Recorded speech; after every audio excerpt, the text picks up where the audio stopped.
देखो इसमें दिया है अभाज्य गुणनखंड विधि द्वारा निम्नलिखित पूर्णांकों के एचसीएफ और एलसीएम ज्ञात कीजिए। तो इसको भी हम वैसे ही सॉल्व करेंगे जैसे पिछले वाला क्वेश्चन सॉल्व करा था। तो इसमें देखो पहला पार्ट दिया है मुझे 12, 15 और 12 के एचसीएफ और एलसीएम निकालने हैं। तो कैसे निकालेंगे, सबसे पहले तो 12 के अभाज्य गुणनखंड निकालो। तो देखो यहाँ पे 2 से भाग चले जाएगा, तो यहाँ पे होगा 6, फिर 2 का भाग जाएगा, यहाँ पे होगा 3, फिर 3 का भाग जाएगा, यहाँ पे होगा 1। तो 12 के अभाज्य गुणनखंड हमने निकाल दिए 2 गुणा 2 गुणा 3, एक तो ये हो गया। अब 15 के निकाल दो। तो देखो यहाँ पे 5 है, तो पहले 3 से चेक करेंगे क्योंकि 2 का भाग तो नहीं जाएगा इसमें।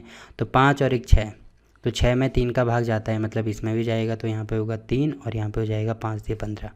फिर यहाँ पे 5 आ रहा है, तो 5 अभाज्य संख्या है, मतलब 5 का 5 में ही जाएगा। तो हमने 15 के भी निकाल दिए, 3 गुणा 5। अब 21 के निकाल दो। तो 21 का क्या होगा, पहले 3 का जाएगा क्योंकि 2 + 1 3 होता है, तो 3 में जाता है, मतलब इसमें भी भाग जाएगा।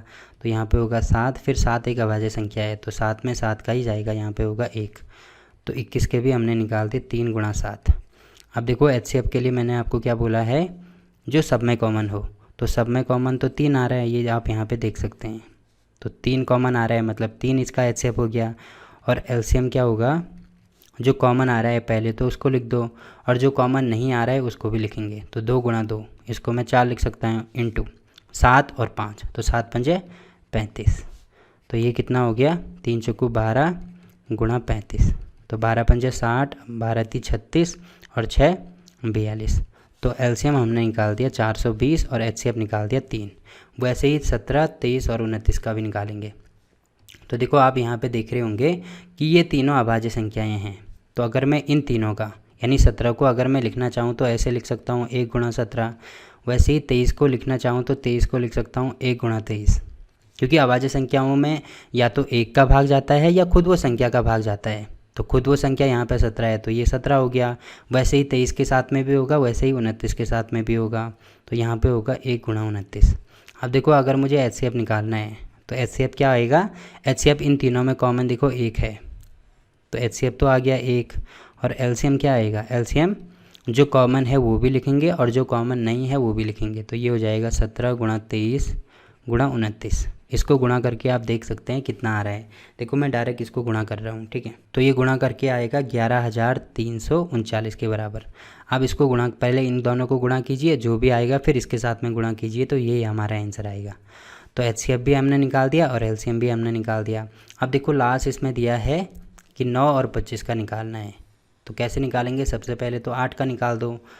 तो 8 का हम कैसे निकालेंगे, देखो यहाँ पे 2 का भाग जाएगा, तो यहाँ पे होगा 4, फिर 2 का भाग जाएगा, यहाँ पे होगा 2, फिर 2 का भाग जाएगा, यहाँ पे होगा 1। तो ये हो गया 8 के निकाल दिए हमने 2 गुणा 2 गुणा 2।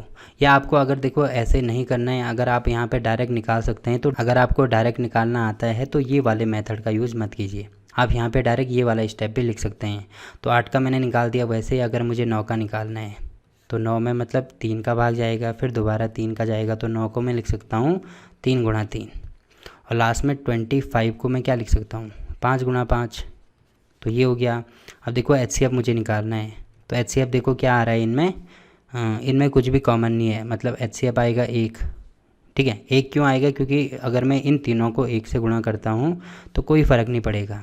वैसे ही अगर हमें एलसीएम निकालना है तो एलसीएम क्या आएगा, जो कॉमन है वो तो एक बार आएगा, मतलब 1 तो आ गया। उसके बाद जो कॉमन नहीं है उसको भी लिखेंगे। तो एक तो 8 कॉमन नहीं है, या 2 गुणा 2 गुणा 2 लिख सकते हैं, या डायरेक्ट इसको 8 भी लिख सकते हैं। वैसे ही 9 और वैसे ही 25। अब देखो गुणा करके कितना आएगा, 25 अठे होता है 200, 200 गुणा 9 और 9 दूनी 18, मतलब 1800 आएगा। तो एचसीएफ भी हमने निकाल दिया, एलसीएम भी हमने निकाल दिया, ठीक है। तो ऐसे इसको सॉल्व कर सकते हैं।